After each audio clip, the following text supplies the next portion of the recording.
இந்த ஃபோன் ரொம்ப ஓல்டு மாடலா? உங்களால் குரூப் செல்ஃபி எடுக்க ரொம்ப கஷ்டமாக இருக்கா? மழை வந்தால் உங்களோட ஃபோனை கால் எடுத்து பேச முடியுமா? உங்கள் ஃபோன் சார்ஜ் வைக்க மாட்டேங்குதா? உங்கள் ஃபோன் ரொம்ப ஸ்லோவாக இருக்கா? வாங்க இதை பற்றி நம்ம பார்க்கலாம். இதுக்கான ஒரே சொல்யூஷன் நம்மகிட்ட இருக்க ஓப்போ F33. இந்த ஒரு மொபைல் பார்த்தீங்கன்னா நமக்கு ப்ரீமியம் மாடலாக இருக்குது. கவுட் டிஸ்பிளே கூட இருக்குது. இந்த ஒரு மாடல்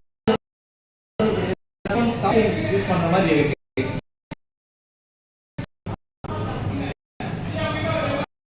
வந்து பார்த்தீங்கன்னா நமக்கு செல்ஃபியில் 50 MP ultra wide angle camera use பண்ணிருக்கோம். இதே மாடலில் IP69 ப்ராசஸ் கொடுத்துருக்காங்க. 7000 mAh பேட்டரியும் 80 வாட்ஸ் சூப்பர் சார்ஜிங் யூஸ் பண்ணியிருக்காங்க. இதில் ஒரு மூலியமாக வந்து பார்த்தீங்கன்னா நமக்கு பவர் பேங்க் போல் வேறு ஒரு டிவைஸ் மூலியமாக சார்ஜரை எடுத்துக்கலாம். ஸோ இந்த ஒரு மொபைல் வந்து பார்த்தீங்கன்னா நமக்கு கேமிங் யூஸ் பண்ணுறதுக்கு சூப்பர் பர்ஃபார்மன்ஸ் நல்லா இருக்குது.